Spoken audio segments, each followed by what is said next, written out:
ododong kod higni ang'wen e tam mokwongo ponono kod die tam mar ariyo gowi dong biro bembo Kenya ahinya. Gowi ma Kenya to dhi medore podi kalure gi gimomiyo government kawo loan en ni project ma government run nyako dhi mbele gi run gi to challenge mantie ni pesa ma government choko kuom uchumi ushuru ma ji chulo ok nyal romo gik ma government dwano tim. Koro chune ni nyako med kwayo pesa kuok oko to kod kuok e Kenya ka kuom domestic borrowing mondo miyo tim gik modwa timo. Nikech nitie gik ma nyaka tim, salaries nyaka chul, healthcare nyaka bed provided, education nyaka tim.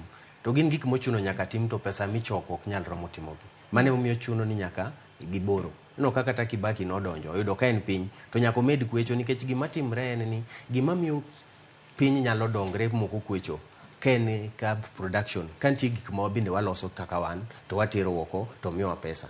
To gima rach gi Kenya ni en gik mang'eny wane mwagolo oko kwa kele Kenya ka.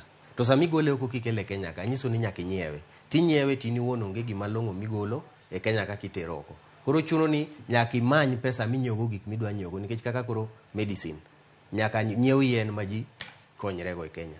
To sami dwa nyiewo yien tiongo pesa to in onge gimiloso minyalo uso. Chuno ni nyaka imed holo pesa mondo miyud kaka ikonyo gik matimre. Emomiyo ka gowi medo na medre nikech gik mwaloso manyalo miwa pesa kaka Kenya onge lakini gik moko to nyaka wanyiew.